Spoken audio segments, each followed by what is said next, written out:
Hello everyone, Stuart Watson here, and I'm in Portman Road in Mark Ashton's office to speak to the ITFC chairman to reflect on what you have repeatedly called a brutal first season back in the Premier League, a first Premier League season in 22 years for the club. Mark, a few days on, how are you reflecting on things?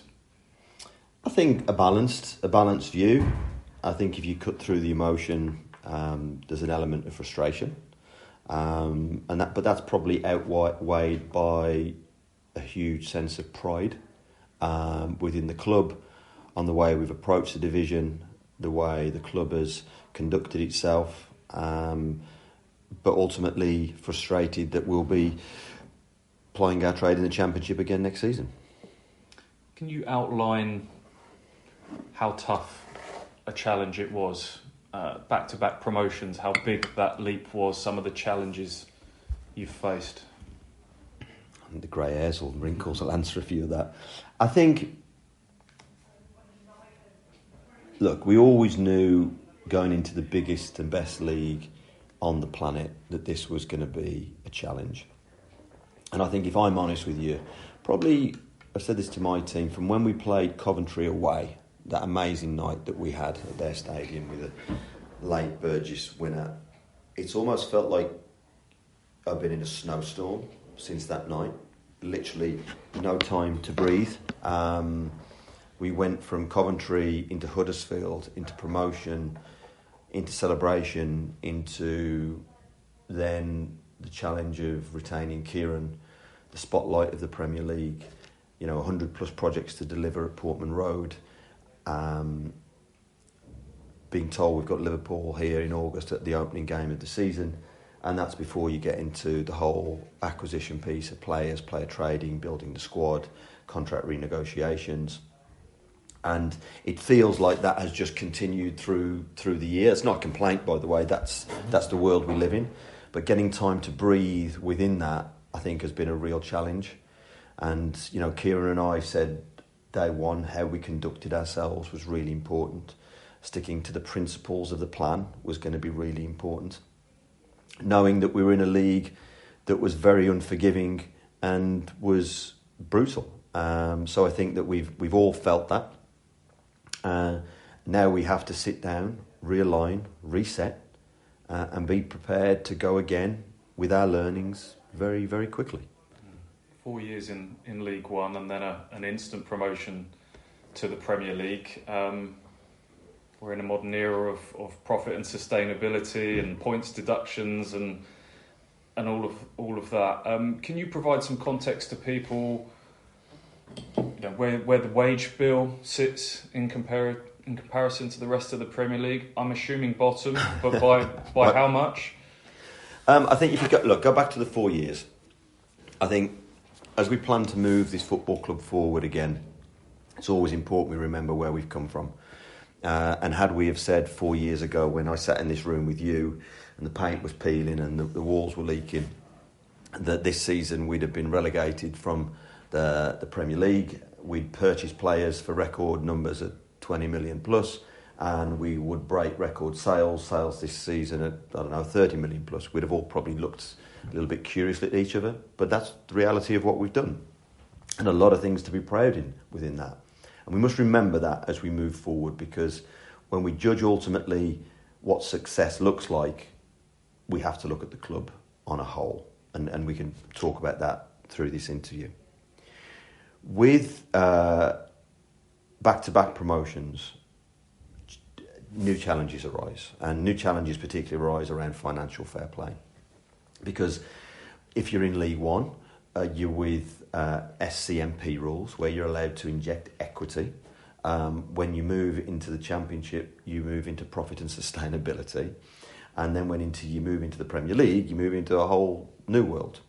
So the reality is, even when we were in the Championship in the promotion season, our wage bill would have been one of the lowest in the division. We would have pushed to the maximum that we could spend, but we would have been one of the lowest. And why is that? Well, our revenue streams for 4 years in League One are not in line with bigger clubs in the Championship, let alone those who drop into the Championship on parachute payment. So when we were in the Championship, there would have been a number of clubs whose revenue streams could have been anything to 30 to 40 million plus ahead of ours, which gives them that additional headroom to spend. Our revenues as a club, when we bought the club, we were around 13 million stagnant per year. This year, we'll cap out at circa 160 million. That's incredible growth. Now, some people will say, yeah, but the majority of that is broadcast. It is, but there's a hell of a lot of other things that go into that. Record commercial sales, record ticket sales, record shirt sales, records broken every single week at the stadium. So that shows one of the biggest football growth curves in world football. And whilst that's good from a P&L and a revenue perspective, you're still limited by the amount of which you can spend on players because of profit and sustainability rules. A lot of talk in the industry this year about those rules being changed. I think those rules will be changed and amended over the next 12 months, and I would heavily support that. But it's been a prohibitor for us because clubs who've been in the Premier League for a number of years naturally have much bigger revenues through commercial headroom, consistent Premier League revenues and player trading numbers. As we've just said, up to this point, we've bought a hell of a lot of players over the last 3 or 4 years and sold minimal. And that's fine because that's the choice we've made. But naturally, in that cycle comes a point where, not necessarily for cash, but for financial fair play, you've got to trade because you've got to give yourself the headroom to move again. The good thing with us, that's really well planned ahead.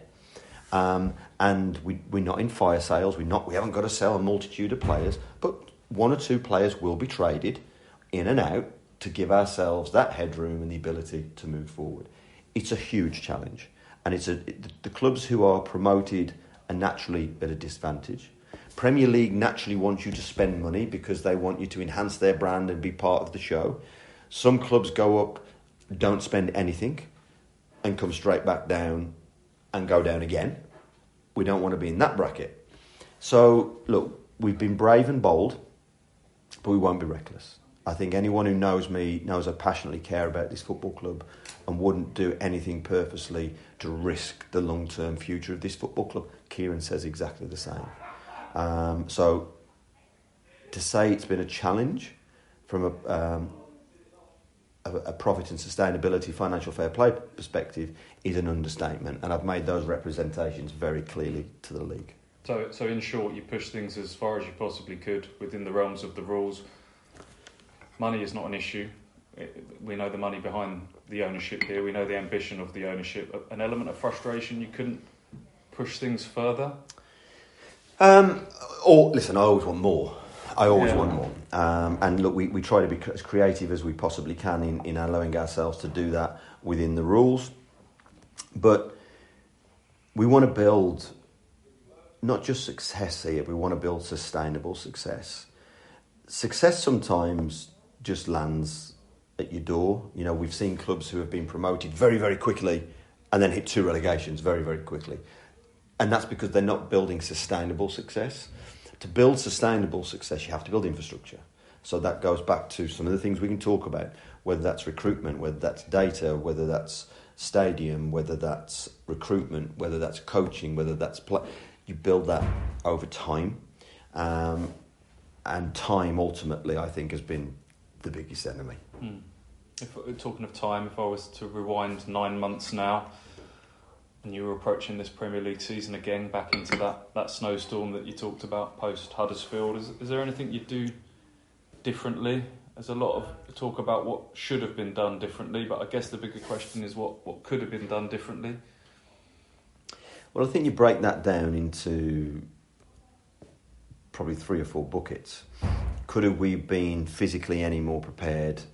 Not a chance, because be under no illusion, it took every ounce, every drain of energy, focus, determination, obsession that we all had to drag this football club back into the Prem. That was immense. And you know what? No matter what happens, no one can take that away from this team and this management team, because that was immense. And I don't think at that time you probably realised the magnitude of it, because you're right in the middle of it. The reality of doing things different, oh my God, I could say that every single day. I've said this before. We're a learning environment.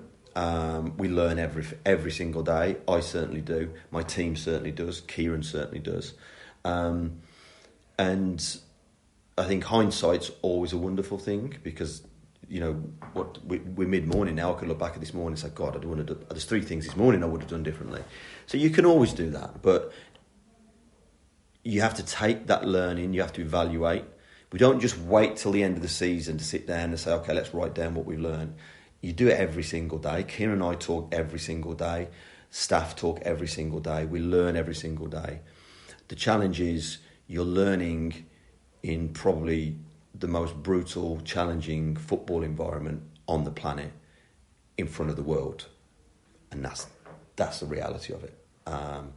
So we can always be better versions of ourselves. I think I'd rather focus on the amount of things that we've done right, and I think the amount of things that we've done right certainly outweighs things that we would do differently.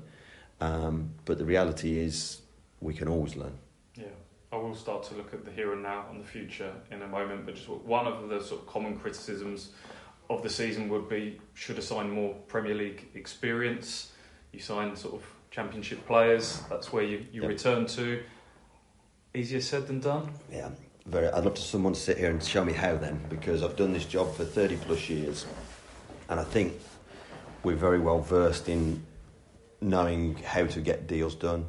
And I think, look, one of the biggest challenges when you want to... Okay, let's go back to why we would do that. If you look at...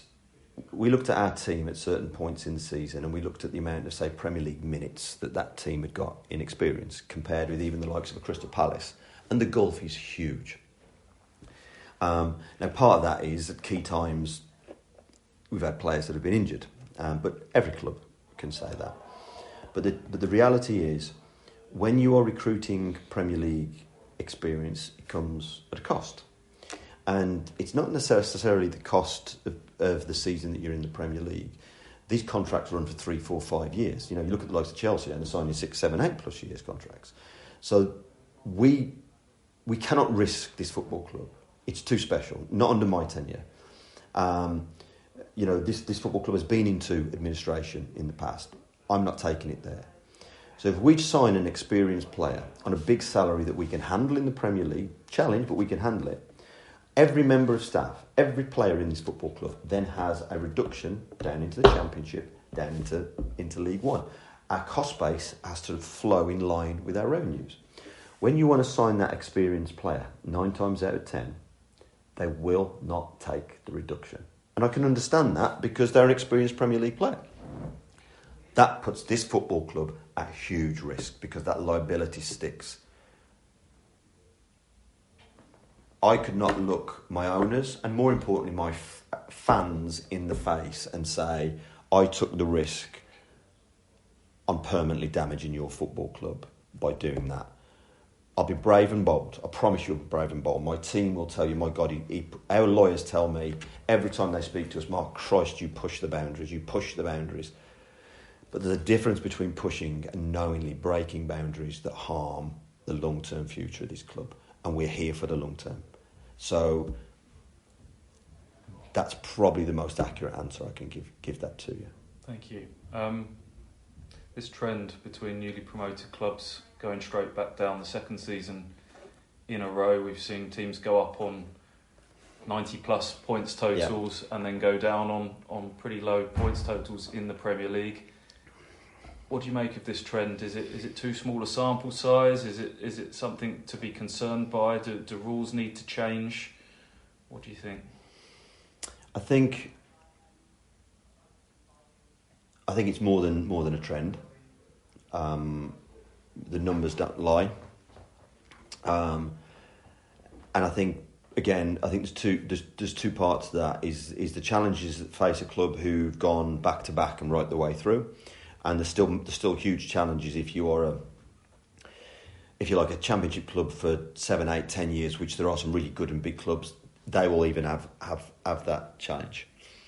The reality is we've got to find a way around it, and we've got to think of alternatives. We had to find alternatives in League One. We had to find alternatives in the Championship. You've got to find an alternative way to do it in the Premier League. The reality is the financial rules are stacked against you right now, and I think they need. I'm not saying the baby needs to be thrown out with the bathwater, but I think there needs to be an adaptation. And what I said to the league was, look, as a club that's gone back to back, I think someone from the Premier League should be sitting down with us and from the EFL and saying, okay, tell us the challenges you faced in running that football club. And as we pen out our rules moving forward, how can we as leagues work together better to support those clubs on the transition? And that transition up and that transition back is vital. Because look, you hear noise in the industry about should we or should we not have parachute payments. Well, if we didn't have parachute payments, we couldn't have signed any of the players that we signed on promotion, because this season, how would we pay them? You can't. There has to be a balance between the two. So whether you call it parachute payments or it's rebadged as something else, there still has to be a line that's smooth between the two divisions. And at the moment, the step speaks for itself on the clubs that are going up and down. So in answer to your question, it's more than a trend, it's fact, it's where we are. And look, you've got two clubs who've gone up this season who've got, again, parachute payment, have bounced. Really well-run clubs, good people running those clubs, good experience and knowledge, but they know they're going to go into that division finding it really tough. And I think we have to find, I think the rules need to adapt. And I think, look, when I came here, my obsession was, I'm taking this League One football club, I'm giving it back to its fan base, and I'm going to give it back to its community. I'm going to rebuild it, and in breakneck speed, I want to get it into the Premier League. That was what I woke up and thought about every single morning. It's an obsession. My vision now has to realign. I want to get this amazing football club back up, and I want to keep it up. So now it's not a huge change, but it's a subtle change in my obsession. Up, keep us up. Up, keep us up. So we have to adapt to that. We have to take our learnings, I've said, and we need to be more effective and more ready. Look, if we go up, when we go back up, projects at the stadium are done now. That's 100 plus. Could you imagine what that took out of everybody just delivering that? The training ground will be built. Academy will be Cat 1. Recruitment will be more filled with knowledge and more effective people. We will naturally be bigger and stronger. But go back to your original point, we have to learn, and we have to apply that learning again in what still will be the biggest and most brutal league in the world. I'll talk to you about a few players, if I may, because that's what supporters will want to hear about. And there's one man who's been talked about more than anyone, and that's Liam Dilap. I spoke to you back in March, and you said you were very well protected in terms of Liam going into this summer. Since been widely reported about 30 million relegation release clause, with Manchester City having some sell-on profit in there as well. Can you confirm if those numbers are correct? Obviously, Kieran has been open in saying that he's speaking to other clubs at this moment in time. I think, look, you know me long enough. One, I wouldn't speak about any player's individual position, but I'm going to give you a context to this.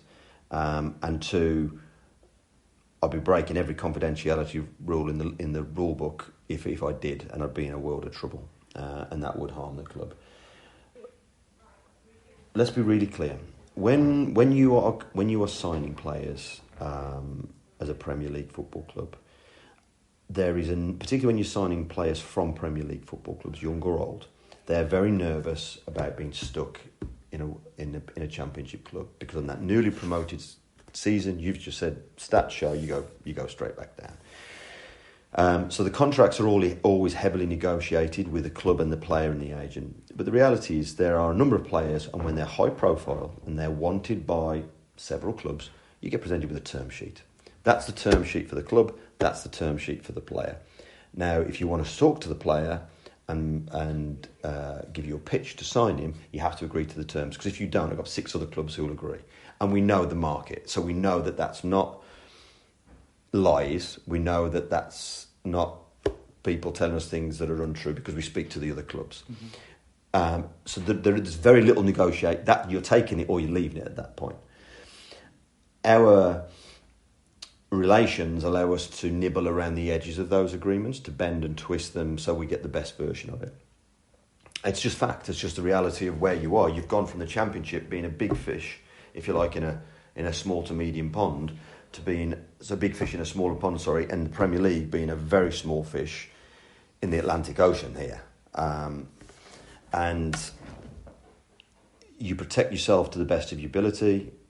The board, major shareholders all know what you're getting into. And that means at that point in time, you are going to break the record sales for the purchase for the football club. And if you sell that player, you're going to break the record sales for the football club. And again, remember, I'm not talking about any specific player. And when that player moves to the football club, you retain a percentage of his future profit as well. You protect it, but you know the numbers going into it. So, of all our players, we know where we are with them. The ownership know where they are with them. The board know we know where the cash flows are with them, etc. And you have to look at it as an investment bank, like across the board. As I said, I think a couple of players will leave the club this summer. Not huge, not handfuls. Look, one has been very heavily publicised, hasn't been publicised by us. I think if I was an Ipswich fan, I'd be frustrated at the amount of times that's been in the press. But when things are in the press, particularly the Nationals, they're in there for a reason. And that will be agents or other clubs trying to unsettle players, trying to build markets for players, etc.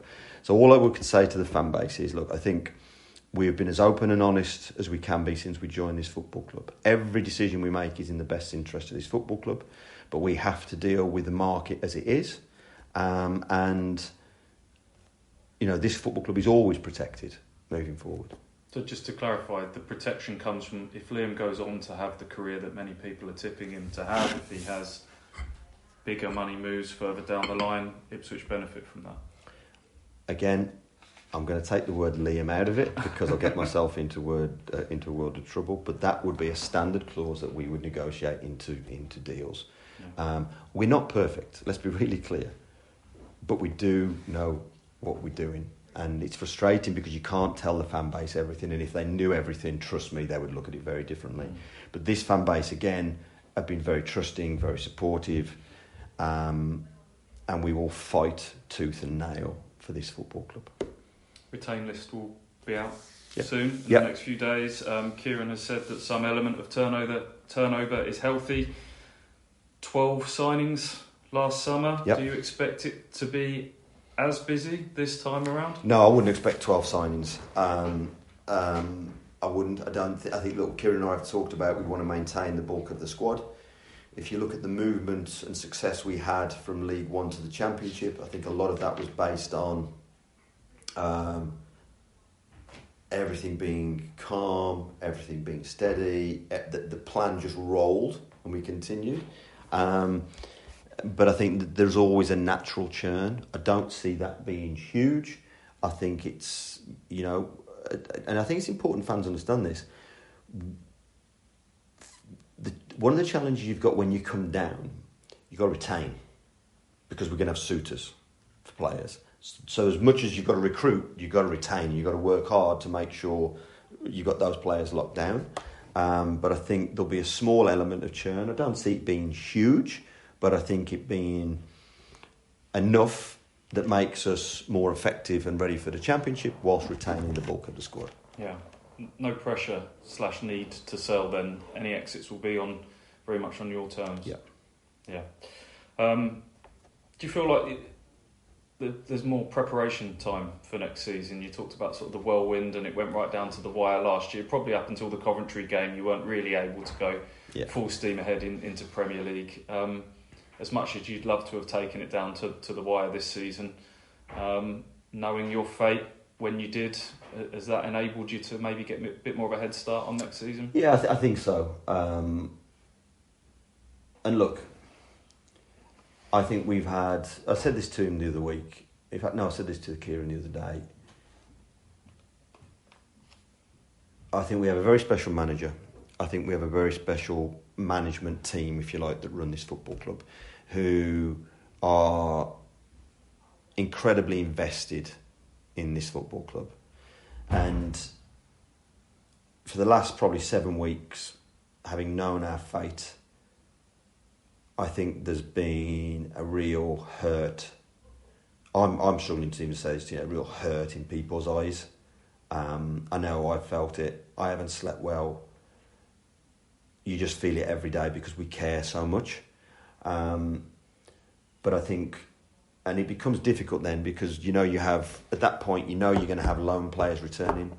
You've got players coming out of contract. And I think the way Kieran has kept that team competitive, kept them together, has been quite incredible. You've seen every single club around us in the league and some very big ones, chop and change managers left, right and centre. I think we've been the best version of ourselves. Premier League have said to us their words, there but the width of a post, you could have had 6, 7, 8 more points on the board. That's sport. But in our view, you've done everything that you should have done. You've done everything you physically could do. The feedback that we've had from other clubs, even clubs around us, has been, you've done this right. You haven't been a mess throughout the season. You've represented your football club incredibly well. And I think Kieran and his staff deserve, and my team as well here, deserve a hell of a lot of credit because they've kept the club together. And I'm very, very proud of that because it's important about how we roll into next season. That stability is key. It's it hurts. I'm not going to lie, but you got to take that hurt, and you got to use it as motivation now to be ready to make best use of time,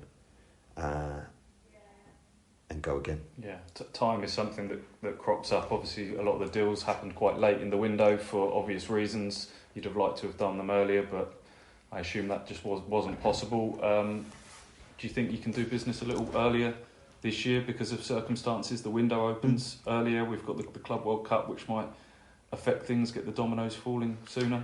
Listen, we're on to deals now. Yeah. The reality is when they fall is when they fall. But we'll do them as soon as we can. I think for us, because how good Kieran is with his players from a development perspective, the earlier we have them, the better, because the more time they have with him, the better. Is Jens Koulibaly someone that you'd like to keep, can keep? What's the situation there? Look, Jens is a lone player who I think has done really well for us. I think he's had some challenges with injury this season, which have been well documented. Our conversations with Jens are ongoing, but for a deal for Jens to be here for the long term would need to be something that's right for us, him, and his club, and that dialogue continues. Mm-hmm. Recruitment in general, how much more advanced is the scouting and the data systems now than it was, say, 12 months ago, 24 months ago? I think it evolves every single day. However, there will be more people coming into the recruitment department over the summer. We've made this decision to bolster that. Again, that takes time because you've got to find these people. You then got to get them out of the clubs that they're in. And the reality is that we're probably trying to take people out of quite big clubs because we need the best of the best. But there'll be more investment into the recruitment department again this summer. Yeah. We've got the Fabio Wardley fight coming up, the Ed Sheeran concert. How much revenue does that bring to the club as well as the sort of getting more eyes on the club in general as well? I think it's balance. I think, look, it will obviously bring additional revenue into the club, which is always important. But I think for me, equally, if not more important, it is taking this football club's historic brand further to a global stage. Fabio now gets, in the 7th of June, the opportunity to fight at his boyhood club. It's something I looked him in the eye when I first met him and said, we will make this happen. And I think I've been true to my word and we've made it happen. Look, that applies huge pressure because we're running, it's a Queensbury event, but this team here are doing a hell of a lot of the work. Ed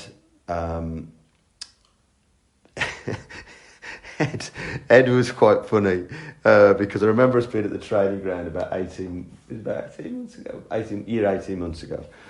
And Ed was pushing me for the concert dates because he wanted to do the concert here because he could go and do this at Wembley, etc., etc. He knows when his album's coming out.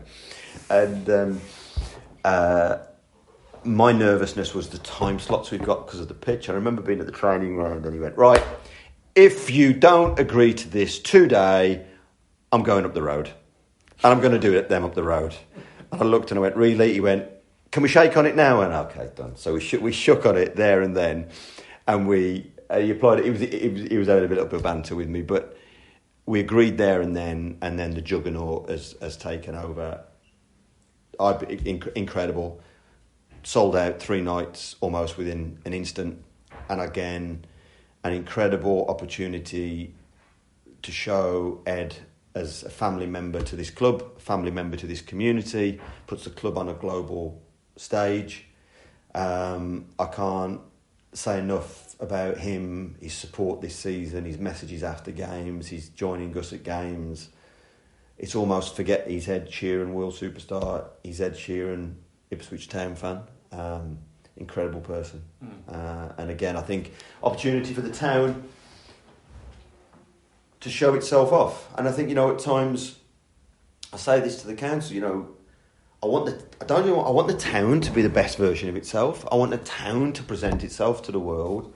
And at times I hear a lot of people talk about the town, what we haven't got, what we haven't done.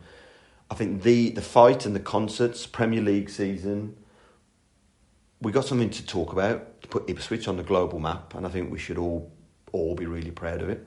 100%. Talking about front shirt sponsorship comes to an end. I know you've been on the record before at Fans Forum saying you'd never go down the gambling route. Yep. Reiterate that. Are you any closer to announcing anything? I think we're imminent. That will be announced imminently. Ed and I again talked, board talked. We didn't think gaming was the right fit at this time for this football club. So we actually secured the deal and signed the deal several months ago.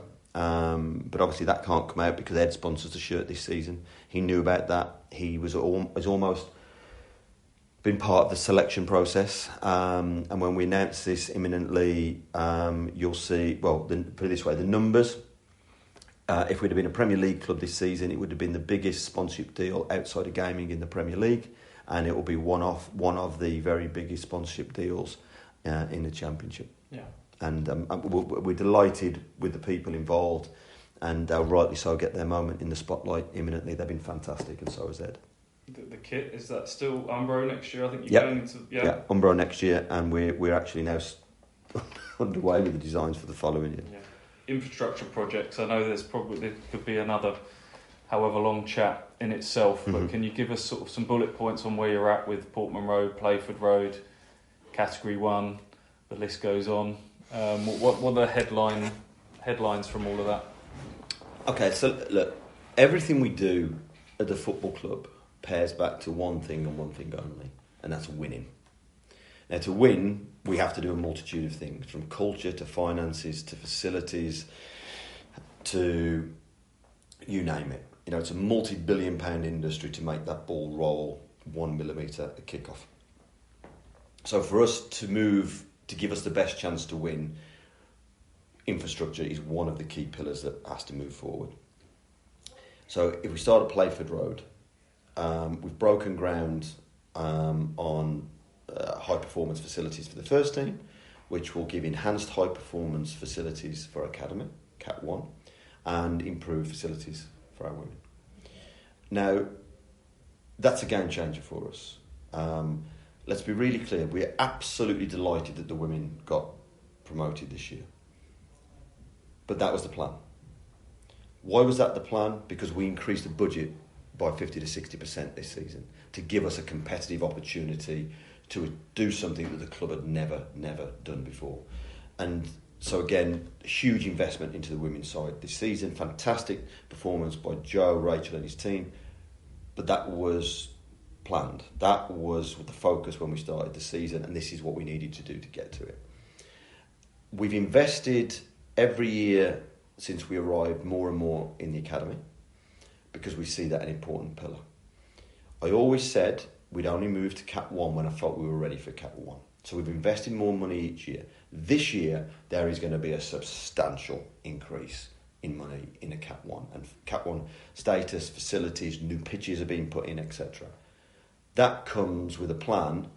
The academy have then got to start developing more players. Because whilst the academy was left stagnant, I believe, for a number of years, we've invested, we now have to get players through that. The academy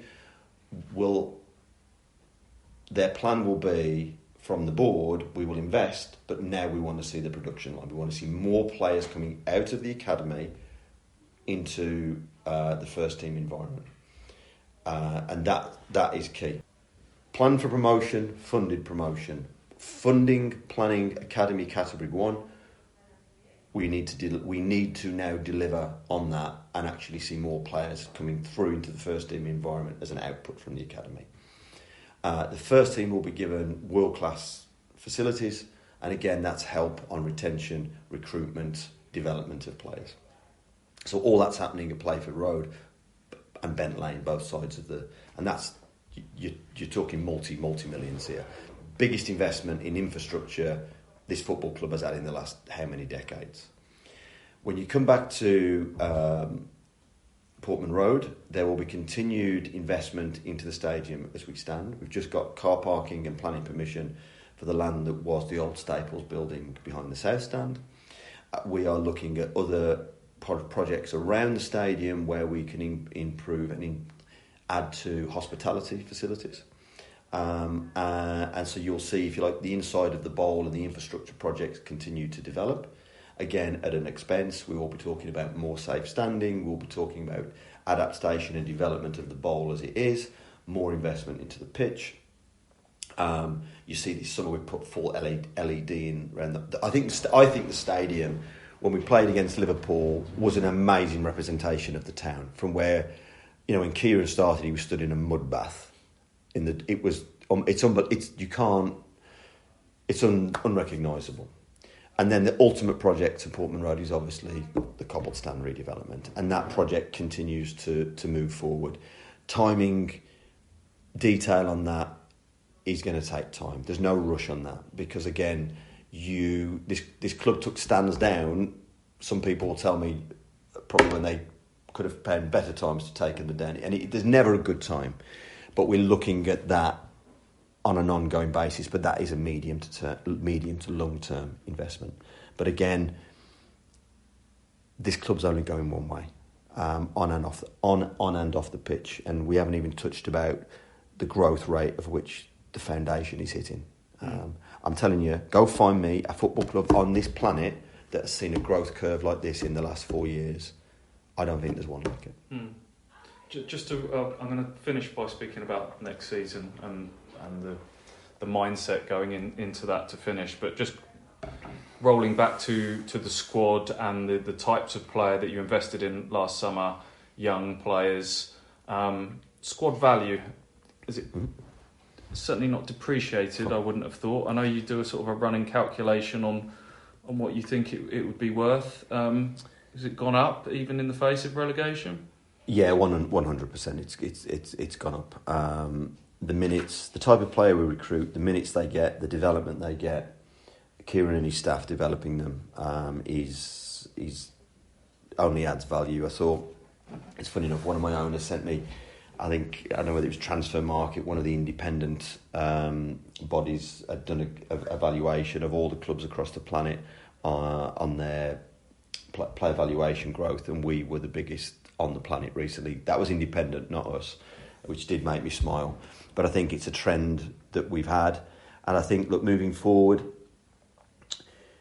I think I look at recruitment in probably 3 pots. The first of which is the academy, 9 to 21s, 23s. That's got to get better and be more effective. We need to recruit in the underbelly, the players that aren't quite ready for the first team now, but are close to the first team.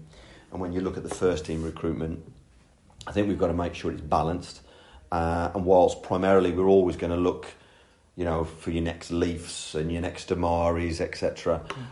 There's got to be a balance between that and experience, because I think we've done very well in the market where we've recruited a Massimo, for example, or a Sam Morsey has come in, very experienced pros in there, and it has to be a blend.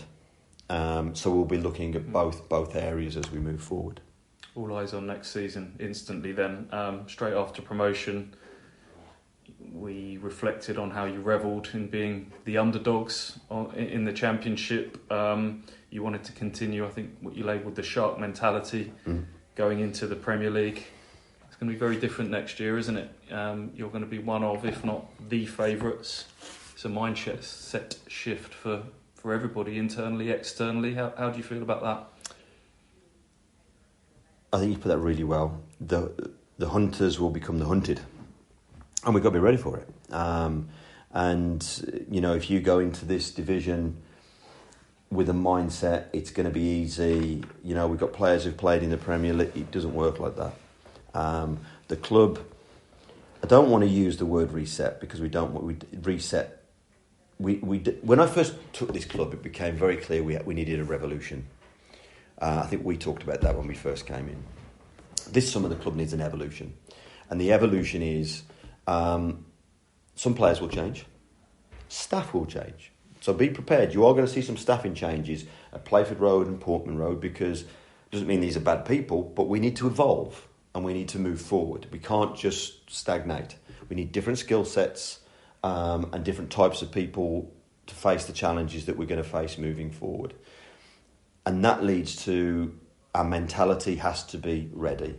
The Championship, we all know, is a very I like the Championship. I like the routine of the Championship. You get into that roll of games. It's tough, it's hard, but nobody gives an inch.